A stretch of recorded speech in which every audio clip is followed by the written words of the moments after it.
I have really got to do something about that music. Sorry about that. There you go. That is the music. Good afternoon, all. Good afternoon, one and all. Hopefully, we're doing well. Welcome to the live non-farm payroll event that we do each and every non-farm payroll. It's your chance to interact with me, to learn a bit, have a bit of fun, hopefully. And hopefully, potentially, possibly even earn a free assessment account in our prop firm. Right, let's have a look who we have got in the room. Hopefully, I'm coming through okay. Volume-wise, sound-wise, let me know if there's a problem. Well, you won't be able to let me know if there's a problem. You can't hear me. But my back office team, if I'm coming through okay, I can't see my volume indicator working. Hopefully, I'm coming through okay. Good day, guys. Good day, Mark. Good day to you. Hopefully, you're doing well. Where are you from, Mark, in the world? 1590. Where are you from? Pippa, call me. What's it say? Call me Phil. Call you Phil. Good to see you in here. We've got two. We got here. We got Kratros. It's nice to be here with the goat, Andrew. The goat. Not quite sure what you mean by the goat, but there you are. Hopefully, hopefully you got a reason for that. We've just dropped in the chat, okay, a form which you can click.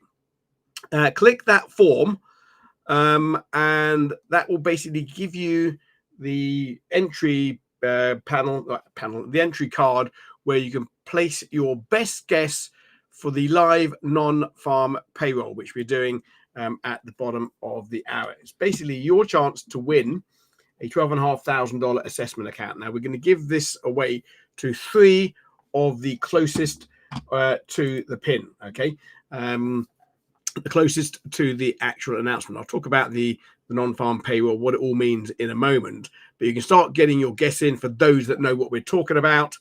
You can get that guess in there now. So it's going out to the three closest. Okay, the three closest to the pin. I'm going to announce that after the after 1:30. So you basically got about 25 minutes to get your entries in. Hello, Ola, Andrew, pink waving, hand pink waving. There you are, hand pink waving. Jamie Mackenzie, hello to you. Loud and clear, thanks very much. That's good to see.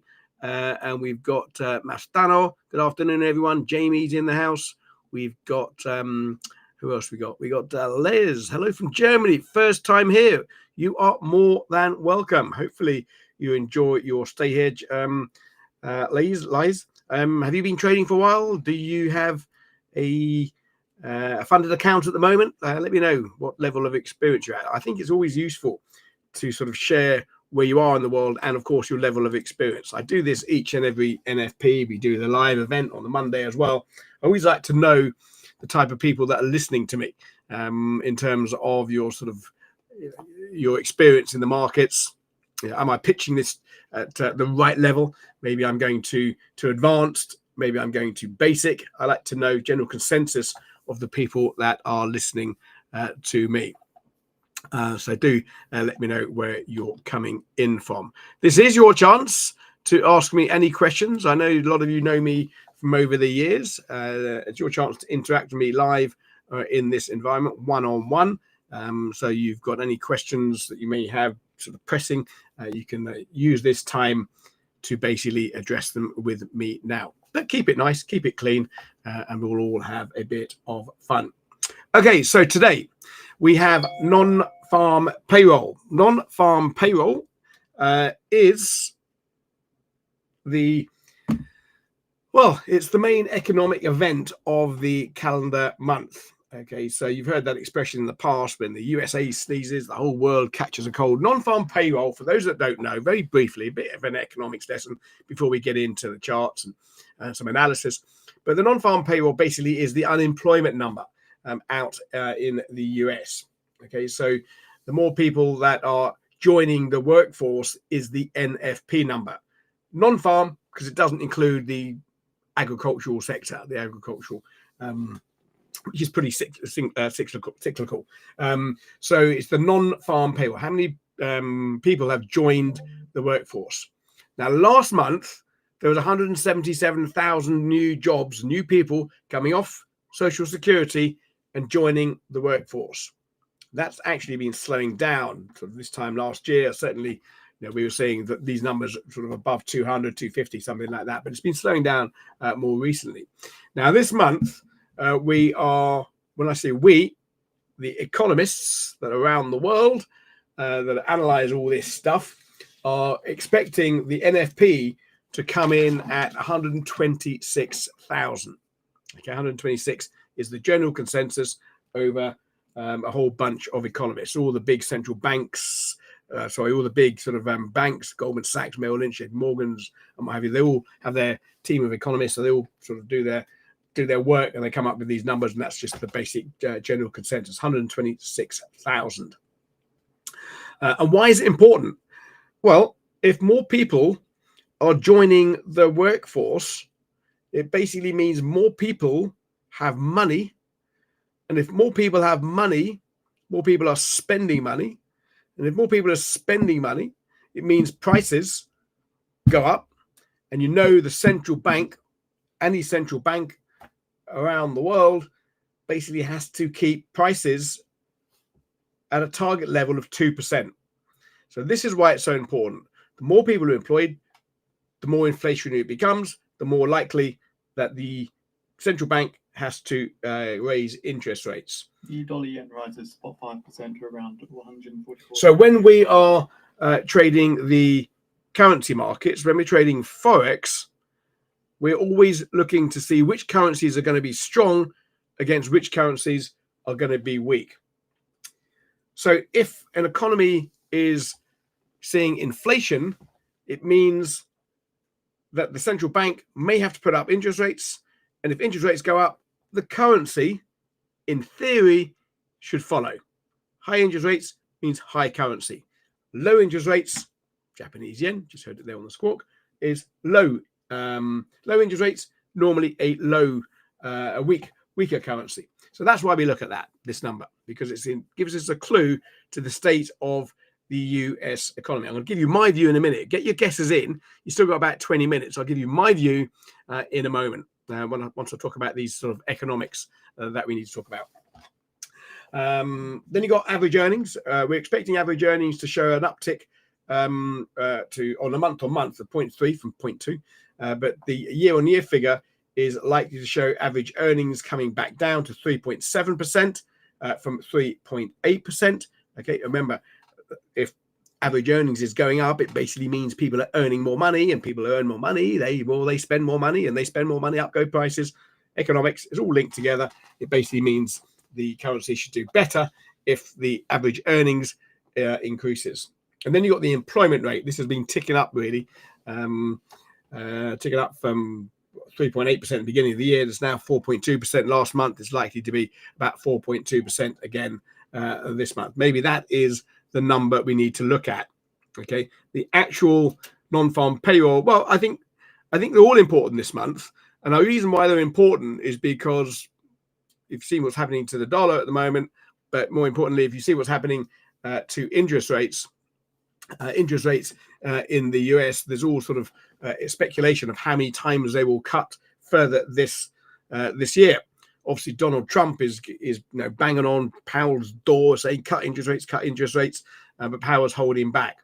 If these numbers come in lower than expected, if, for example, the non-farm payroll comes in maybe below 120, maybe even below 100, and it's possible. It doesn't, these numbers are sometimes, they can deviate quite strongly from these levels.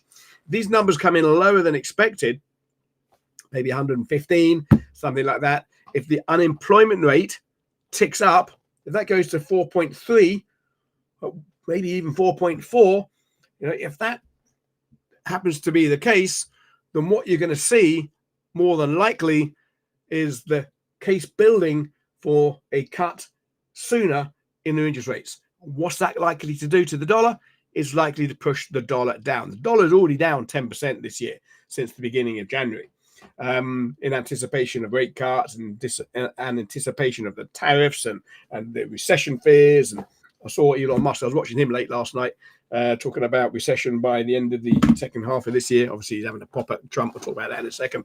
But of course, the currency's been under a lot of pressure this year already. If you look at the futures market, which I often talk about, futures market basically tells you what the futures are expecting interest rates to be. Interest rates at the moment 4.25% in the US. Okay, the next meeting is on the 18th of June, and it's highly likely. So the futures market is telling you that interest rates will be left unchanged at 4.25%. See the 4.25% there? That's the current range, and that's the month. Anyone can get this. It's the CME Fed Watch tool. It's free. I'm not affiliated to these people. We're not affiliated to these people in any way, shape, or form. It's just a good tool that a lot of the traders use. I know a lot of the bankers use this as well. Certainly a lot of the analysts use this. So basically, it's showing unchanged interest rates. And I'm saying, if this number comes in weaker today, considerably weaker, this number is going to decrease. Okay, this could go. Trump is not interested in a call with Musk, citing a White House official. Right. Trump's not interested in a call with Musk. Ooh, Tesla. So this number is likely to decrease. This will increase, and the dollar will decrease. The euro dollar could hit recent all-time highs. Okay, so a low number could see euro dollar push up. I'll get onto the charts in a moment. And this will, of course, you can go out to the different meetings. July meeting also is looking at a 70% unchanged. This is all going to change possibly today if these numbers come in a lot lower than expected. If they come in higher than expected, it's no change, quite frankly. It will be no change. The dollar might go a little bit bid. Euro dollar might come down a bit, but I'm not expecting too much. The biggest move will be today is if the numbers come in a big miss to the downside. Okay, so you can watch that in your own time. You can go through these different dates here. September. By September, we're expecting to see the first cut, really. Yeah, about 75% chance that the first cut will be in September. Again, this will change possibly. So you can check that out in your own time. The CME Fed Watch tool, a tool that I've been using for many years. Okay, so how many guesses have we got coming in? We got any suggestions coming in? Anything I can work with, guys, behind the scenes? Just putting up my the old messages here. I'm not able to see what you're guessing at the moment, so I can't really tell. Ola from Portugal, there you go. He's gone for 151. Phil from the UK, I see it's on the chat here. Phil has gone for 95. Phil from the UK has gone for 95. I think, personally, you are on the right side of this. I think we're going to come in weaker than expected. I think we're going to miss to the downside. I think that is no good.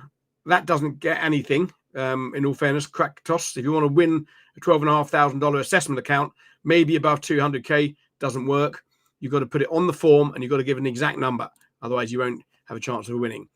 We've got Manor is going for 133,000. Nice one. Get it on the Glean form. You've got to get it on that form. Otherwise, it won't be included. Simon Strutt is coming in at 131,000. I don't know what's going on. I mean, this is my sort of best indicator, the best tool that I use for guessing non-farm payroll. And I'll tell you exactly what it is now, just by looking at my little tool here. Great economic indicator. This just tells you everything that you need to know about the markets, really. And I'm saying it's coming in at around, I'm going to go for 105,000. I'll tell you why I'm going for 105,000. There has been a gradual path down on the employment over the recent few months. If you looked at the numbers of the ADP this week, that came in to the downside. ADP is another job numbers. That came in lower than expected this month. The JOLTS numbers were disappointing, which is job openings. You've also had the weekly unemployment claims that came out yesterday. That missed to the downside. And I think this trend is going to follow through into the NFP. I think there's been a slowdown with the tariffs and the uncertainty. Are employers, are they going to be, pushing out, employing new staff at the moment with the uncertainty with the tariffs in manufacturing and so forth? You never know what's around the corner at the moment. I think this is I think this number is a bit lagging, and I'm going to come in at 105,000 myself. Okay. The guesses are flying in ranges between 100 and 200. So 105. I'm actually so confident. I'm actually going to put my guess in here. I'm not going to win anything. I can't win. That's my guess. Going in there now. I'm the host with the most. 105k is for me. Bit of fun for it. So if it does come in at 105,000, what are we going to see in the markets? Okay. I think the biggest, two currencies I think you should be looking at. I think you should be looking at the euro against the dollar, and I think you should also be looking at the Japanese yen against the dollar. So a weak number. Okay, so at the moment you've got the euro pushing lower. The euro actually yesterday with the reasonably hawkish ECB. The euro was actually putting on a bit of strength. I think we're seeing a bit of profit taking now ahead of the numbers. Oh, I will tell you, just before I get into the euro analysis, the whisper, and it's called a whisper. It's Bloomberg Whisper. I don't know how they sort of get this number, but they have people on the ground apparently. The whisper number, in other words, what they a bit more of an information apparently, is coming in at 110,000 for what that's worth. There we go. Get your guesses in. I think the number's going to come in lower. And this actually now, for me, if you're looking at, and again, if you know me, I teach one of my strategies. It's the boomerang strategy, where we look back to look to enter a trend on the pullbacks. I think you'll agree at this moment that this is in a uptrend. The euro dollar has been making higher highs. It's been making higher lows. We got in, we tested 115, sort of 75. Okay, it's a long way off from here at the moment, but this is comprised of two driving forces.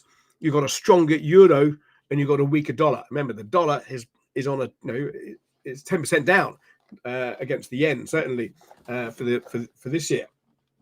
So you've got two driving forces. This is the momentum meter on the higher time frame chart. It shows me where the sort of the biases are. You see here this green line. This green line is the US dollar, okay, on the basket of 8 currencies. It's the weakest currency on the daily, bit of an uptick at the moment. Look at this light blue line. This is the euro. So at the moment, the bias for this, it's been converging away from each other. It basically means the bets, the edge is by buying the euro and selling the dollar. I'm only buying and selling the euro and selling the dollar in this currency pair at the moment. Okay, if you go back to the 4-hour chart for entries, and we always use the lower time frame of the predominant trend for entries in trend, I like to wait for a pullback to liquidity zones. I think you would agree by looking at the. I've got to just move my camera slightly because it's obscuring some of my. So if you look here at the euro at the 4-hour chart, I think you would agree that this zone here is an interested zone. It's got to be a zone of interest. We pulled off it from here back in April on the 4-hour chart, came up to retest, back again, and it's been meandering around here at the moment. We're back to this liquidity zone. It is a round number. I don't know why markets like round numbers, but we certainly did when we were in the trading pits.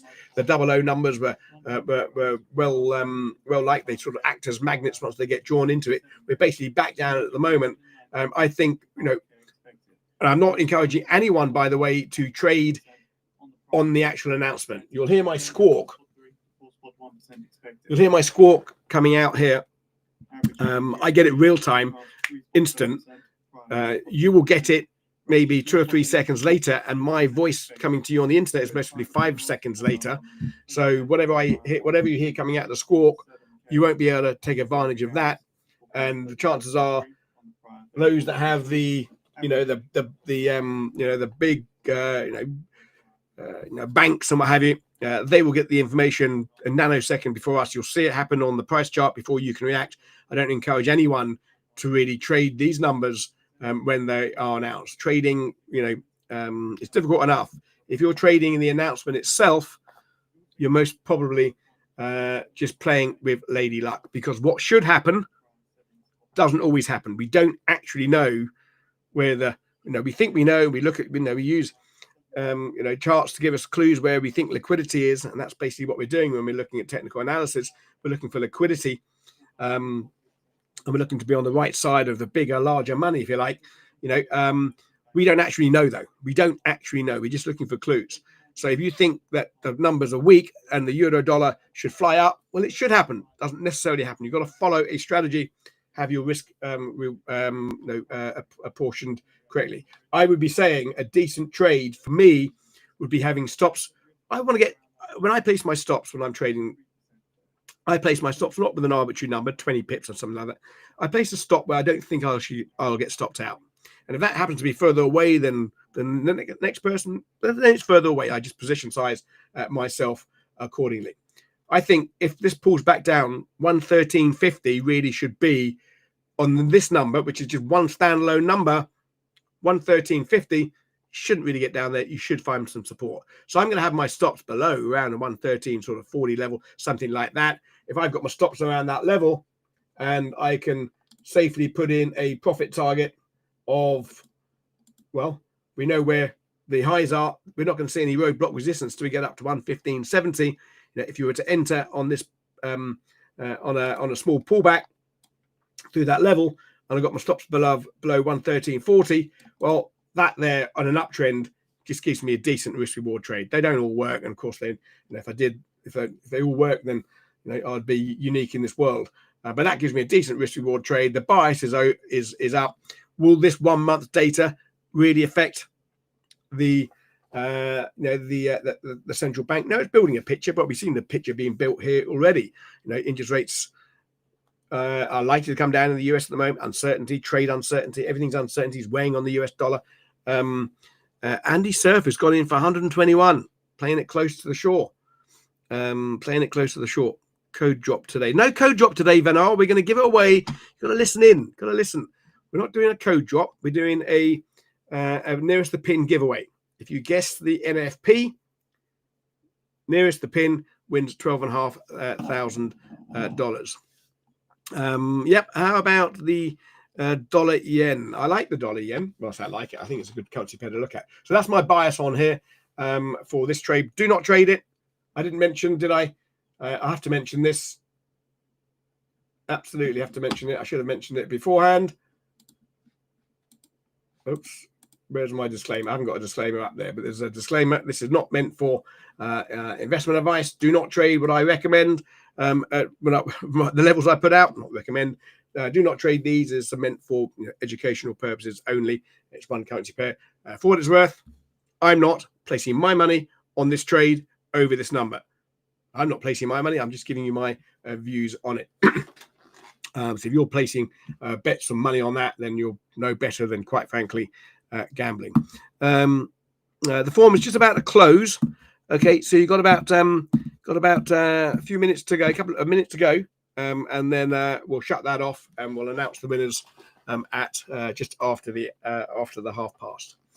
All right, let's have a look then at the dollar against the Japanese yen. First thing about the dollar against the Japanese yen, before I analyze this, is look here. The dollar is in decline. The yen's in decline. Okay, that's the 4-hour chart. Look at the yen down here. The dollar's having a bit of a pullback. These are both weak currencies. The unemployment rate. So they're saying that the range that they're hearing now from the banks is 90 up to 175. So that's the range from the big banks coming out. It's just coming out with squawk now.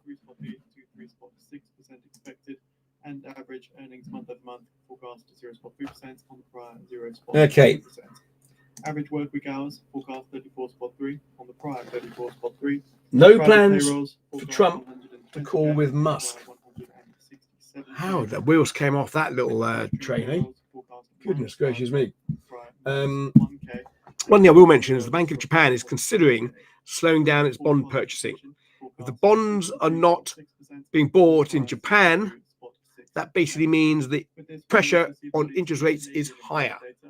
That basically means the Bank of Japan is potentially thinking about trying to support the Japanese yen. If the dollar continues on its weakness and it's a weak number, if it's a weak number today, then the bias would be to sell the dollar and potentially buy the Japanese yen, purely because the central bank is now looking at its currency. We know how the Bank of Japan likes to enter in the markets to protect its currency or defend its currency. So in terms of the technicals, got about 4 minutes to go. In terms of the technicals, I have my level to the upside of 147.80, so it's quite a ways away from here. You had this pullback with this pin bar on the daily, and we didn't like that. But now back to that level again, I would say really this is still a downtrendy market until we break this daily pin, which was from last Wednesday, the 28th, last week, 8 days ago or something, and 9 days ago. So for me, the bias is towards to the downside. The levels that we have that you have to think about targeting, I call them roadblock resistances or support. You never sell into on a trend if your profit target has to be the other side of here. You just sit on your hands. It's much better to sit on your hands than have a losing trade. It's one of the hardest trades in the book, sitting on your hands, of course, because everyone wants to be involved in the markets to get that feeling of excitement. That's not what traders do. I think when you've been trading for as long as me, you don't get excited too much about it anyway. Right, giveaway is closed. Good luck to everyone. So well done for your entries. So if we can announce the winners afterwards, or you can announce them in the chat. So keep an eye on the chat for afterwards, and we'll see the winners. Gold to 3294. I'll tell you what about, I don't know how to pronounce your name, unfortunately, but I will talk about gold, and in particular, I'll talk about, I can't pronounce that name. I will talk about gold, and in particular, maybe my pick for the week, and that's silver after the NFP. So we will think about that, talk about that, I should say. Right, we've got about a minute. So just so you know where we are on the time, I've got basically a minute and a half to go. Bit of housekeeping. I'm going to put it on Eurodollar, by the way. You are going to hear it come out of the squawk, but again, it's going to be slightly delayed for you. So don't be trying to be fastest fingers first. In the old days, I was the fastest fingers first, because I stood in the trading pit. We moved the market. Literally, we moved the market. Now we have to look at the screen to see where the market is moving us. But in the old days, we were the ones. I was the one trading the treasury bond markets and the sterling markets. We were actually moving the market, putting those prices on the screen. Not anymore. Right, let's have a look. Okay, we've got about 45 seconds to go. Yes, we're going to post that later. The 105 is what we're thinking. Come on, 105. So the three lucky winners are going to win $12,500 assessment account. Then we'll get on and have a bit more of analysis of the markets. Anything you want me to look at, then do let me know. I'll do a bit of analysis of the numbers afterwards, what I think it means for the economies and so forth. And then we can maybe talk a little bit about Trump and Tesla. So here we go. We've got about 10 seconds for the announcement. Who's the highest? Who was the highest guess? Dr. Sean's gone for 104,500. Here we go. 139K. Wow, how wrong could I be? 139,000. That's a long. So bets are off basically. So Eurodollar should come under pressure now. Dollar's going to trade higher. Eurodollar will trade lower. Private payrolls 140k, 140k, higher than forecast 120k. Average work week hours 34 spot. It's not moving too much. Let's just drill it down to the lower time frame charts. Month 0.4%, 0.4%, higher than forecast 0.3%. Manufacturing payrolls minus 8k, minus 8k. Oh yeah, Canadian that as well. Average earnings participation 62.4%, 62.4%. up 0.4. It's in line. Forecast up 0.4. Average earnings 62.6%. And government payrolls minus 1k, minus 1k. Yeah. So as I said at the beginning, a strong number, and this is definitely a strong number. Average earnings is up. The unemployment is the NFP is up.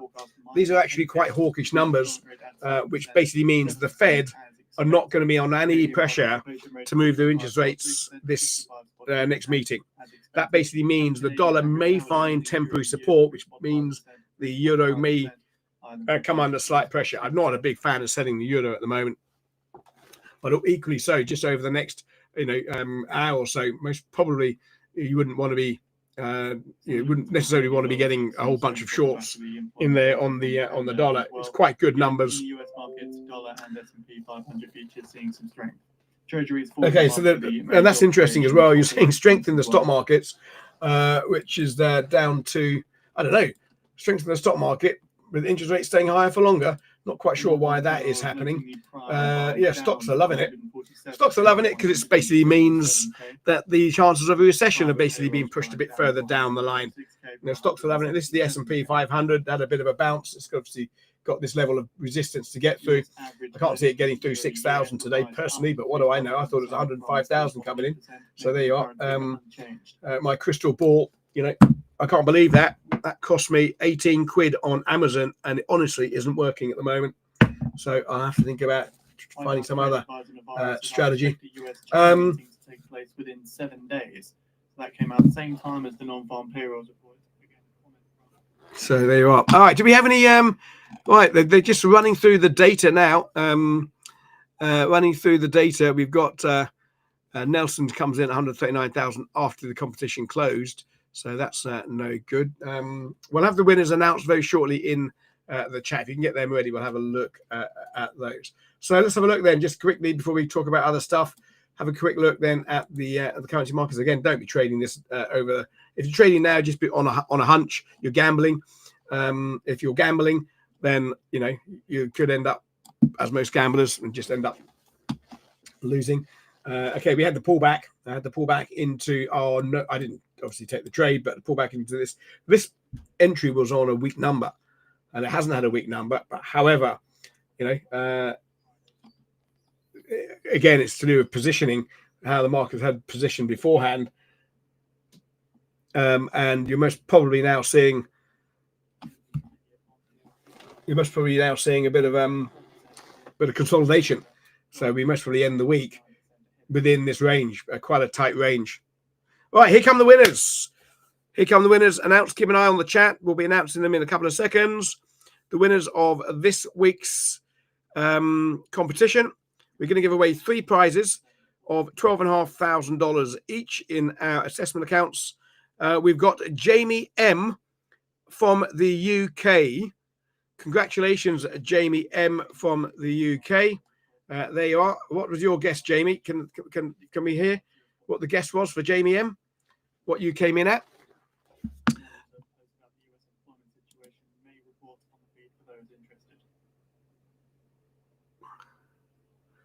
Can we hear? Can we know what the actual numbers were?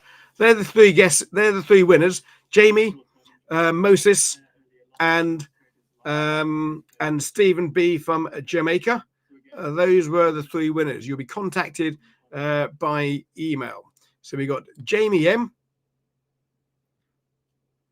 Jamie M was 135. Whoa, pretty close. Pretty close, Jamie. Congratulations. Good call. Jamie was 135. Well done for you. Wow, that's very close. Was it 136, wasn't it? Wrong mouse. I've got 6 screens, 4 mice on the screen, on the desk. Got all the gear, no idea. 2 Fed rate cuts to the markets. Yeah, that's what we're expecting now. Actual Payroll's number came in at 130 in May. Yeah. Right. Who else do we have?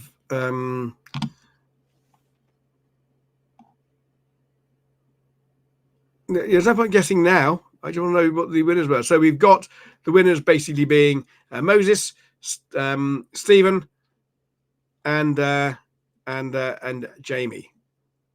Moses was 145. Whoa. You did well to win on that one. Did well to win on that one. And Stephen was 147. Gosh.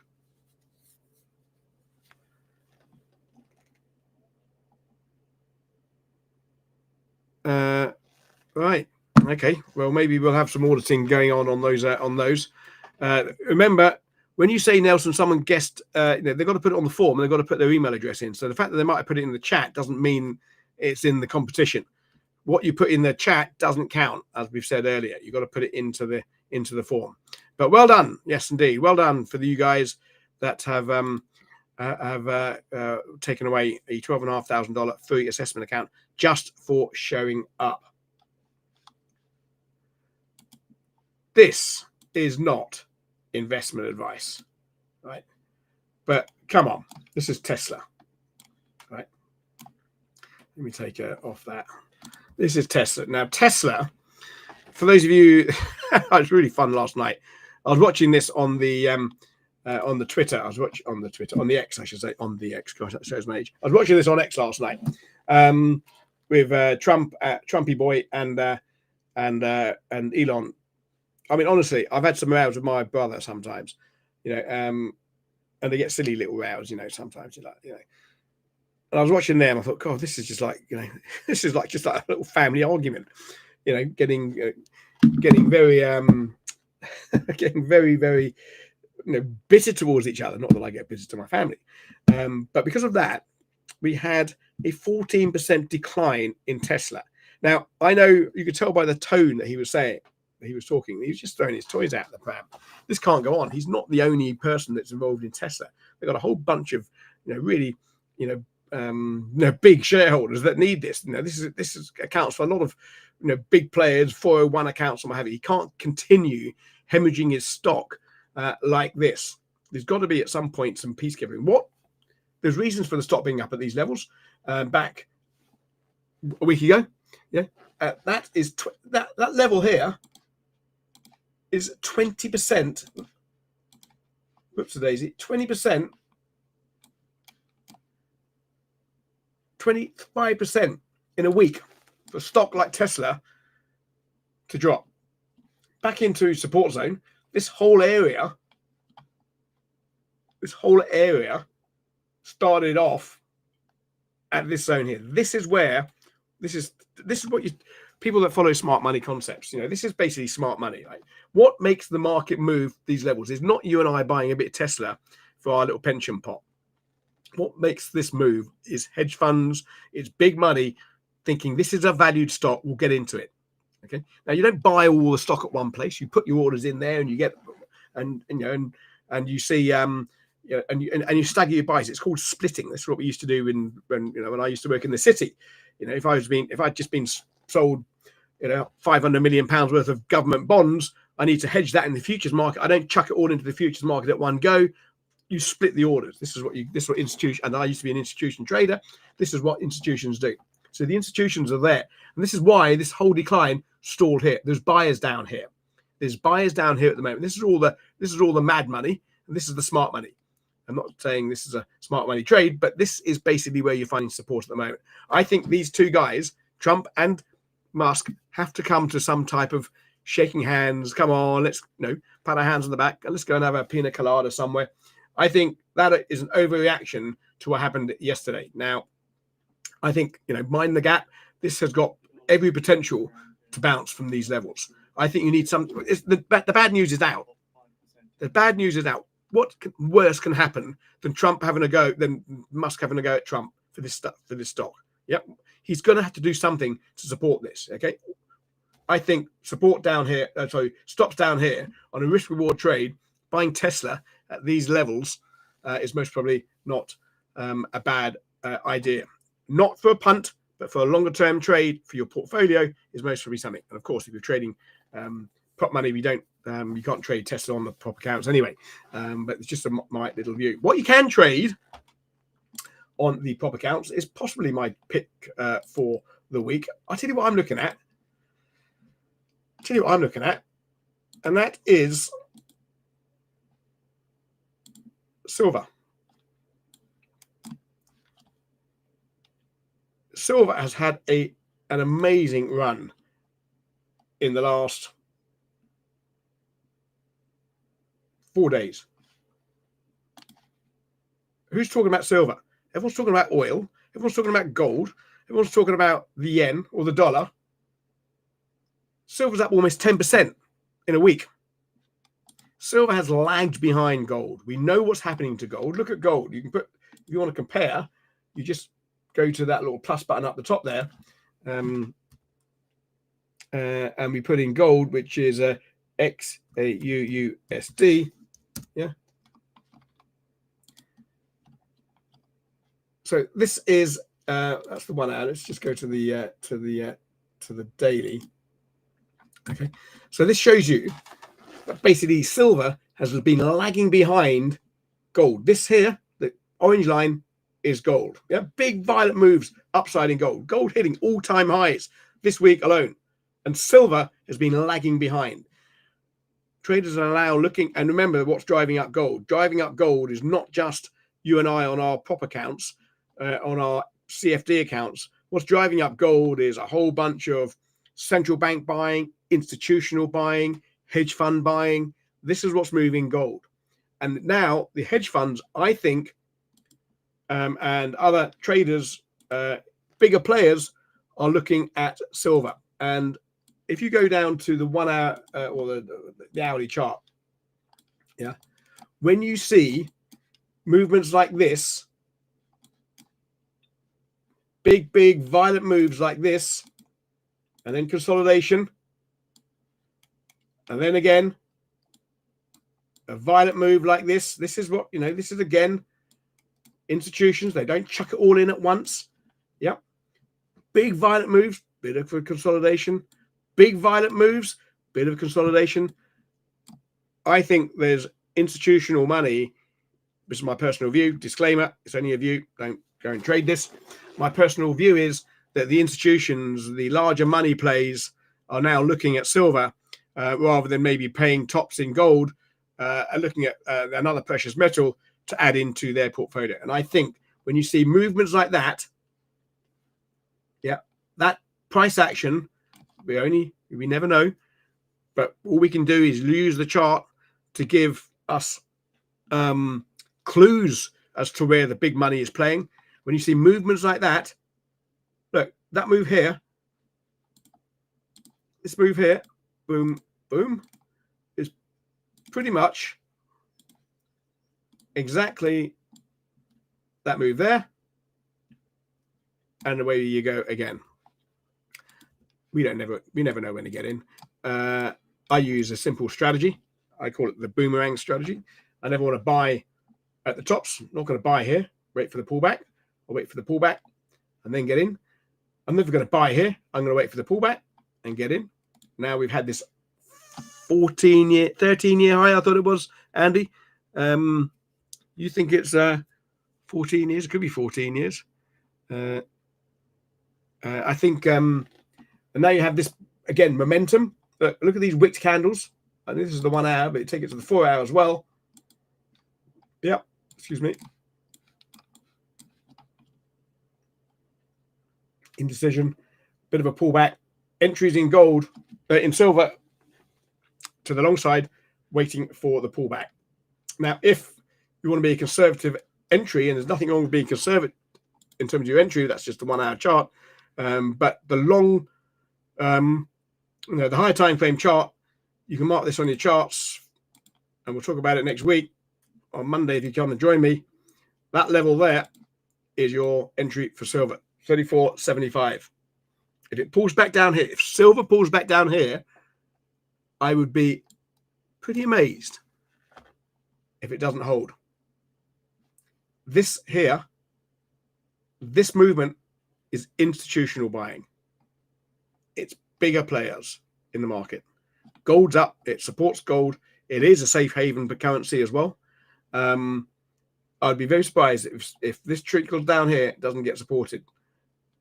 And I'm going to put in a little alert for myself as well. But intraday, you can still look to, I'm not saying you should do this, but in intraday, wait for the pullback. Stops below the swing low. Swing low is here, so you need to get your profit potential, profit target up here. And the problem is when you get to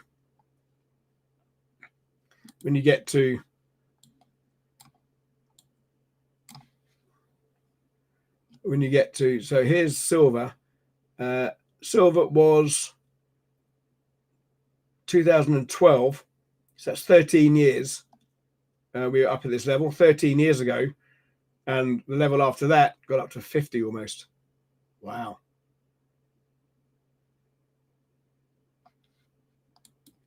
Could fill your boots with silver, possibly.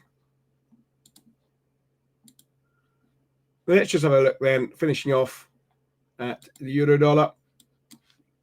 Back to our daily chart.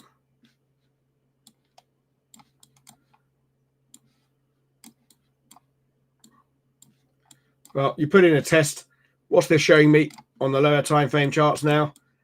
It's showing me that the optimists, remember, I think it's fair to say that a lot of the analysts were pitching this lower, and they've all got caught out. So the dollar put on a bit of a bid, didn't it? Put on a bit of a bid. It moved from 14.20 down to 13.80, and the dollar soon found sellers at that level. So there's still sellers out there in the dollar. Despite those good numbers, there's sellers of the dollar. And I think the overriding, not the overriding, but obviously what's weighing on the dollar is more sort of macro political. Trump, tariffs, recession, Elon Musk now as well, kicking the boot in with this bill, with the beautiful bill or the other bill, whatever you want to call it. So I would be, I wouldn't be personally, I'm not going to be too excited about buying the US dollar at the moment. And I think the clue's there in the charts. Right, folks. There you have it. Let's just have a quick look at gold. We've sort of touched on gold, didn't we? But we'll have a quick look for you because you've kindly asked, and we do want this to be interactive. If you ask, I'll look. Not as if I've got anything else to do here on a sunny afternoon in London with the horse racing on in Epsom. So, which I'm not going to, incidentally. Gold. Yeah, it's into range at the moment. I mean, I've had a couple of trades on in gold this week. One I got stopped out on, a long. They've both been long. One I got stopped out in, I think it was on this pullback yesterday. Yeah, my stops were, well, I think I got stopped out on that wick there yesterday.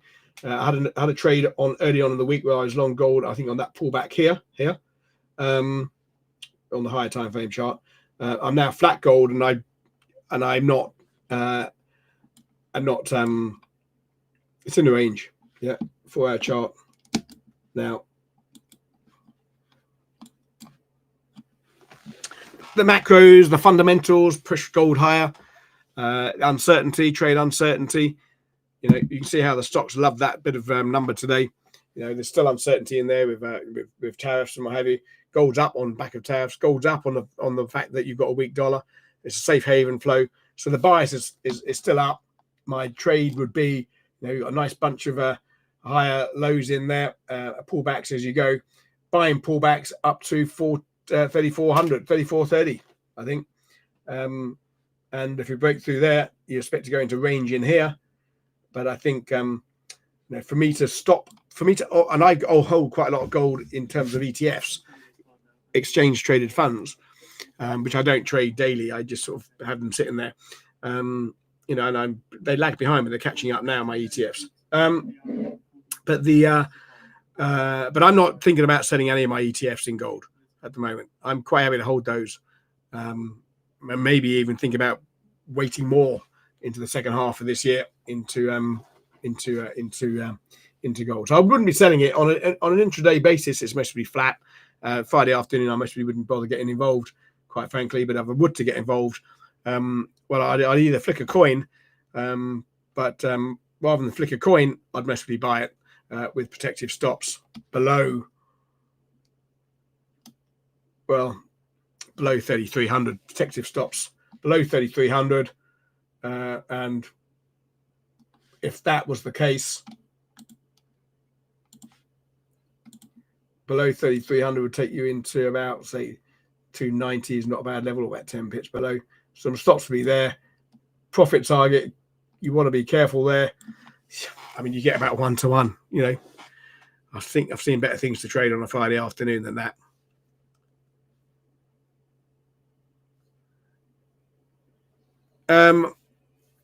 Do I need to have an account with you because I approached with I don't know what you mean by that one, Marina. I don't know what you mean. What you mean by that. There you are. Right, folks, I'll leave that there. Thanks for tuning in. Congratulations to our winners. Congratulations to Jamie, to Moses, and to Stephen. Well done for you. You managed to pick up your prize, having been quite far away. 147, 145, 147. Wow, shows you. Open to everyone. Everyone must have gone low with me. There you go. Right, folks, thanks for tuning in. Don't forget, we'll be streaming again live on Monday for the week ahead stream. We always do the week ahead stream, 1 o'clock Monday afternoon, which is 8 o'clock in the morning in New York. And you can work out the time zones where else you are. You've got this unique opportunity. You've got 15% discount off any of our assessments. You've got 100K, 50K, 25K, and a 12.5K in the experience program. 15% off for that if you take that code, take 15. I've been teaching traders for many, many years how to trade the markets. I've been trading myself for over 35 years, although I saw on the marketing someone said 40-year veteran. 40 years? I guess so. Yeah, I guess it is. Anyway, when I came into the education space 10 years ago, 10 years ago, I used to talk to traders about, if you can prove you can trade, there's ways you can find money. Now with the prop world and the accessibility of larger accounts, trading has never, I don't think, has been as accessible. No need anymore to try and smash 10% a month. No need to try and smash 20%, or 5% on a trade. If you can trade, you get 4% on a month. You've got a 200 grand account. You built yourself up. This is not going to happen overnight, but you've got a game plan to build up over the next, say 6 months. You're going to take a 50 grand account or 100 grand account up to a 200 grand account. You're trading 4% a month. You're earning 8 grand a month, and you're your own boss. The opportunity is here. I'm sure a lot of you have seen social medias with Raj, one of our most successful traders at the moment. He's doubled up. And he's now on an 800 grand account. 800 grand account. Gosh, he only needs to make 2% a month, and he's got 16 grand a month income. Taking it slow, not excessively risking. The biggest traders are the ones that control risk. The most common mistake of traders is taking excessive risk. And if you're trading a large account, you don't need to take excessive risk. You've got a 100 grand account there. You've got 15% off if you want to take that now. Take 15 is your code. So there you have it. Thanks for tuning in. I'll see you all Monday at the usual time for the week ahead stream. So in the meantime, have a good week, a good weekend, and enjoy the outdoors as much as you can. Thanks for tuning in. See you soon. keep in mind they're due to be making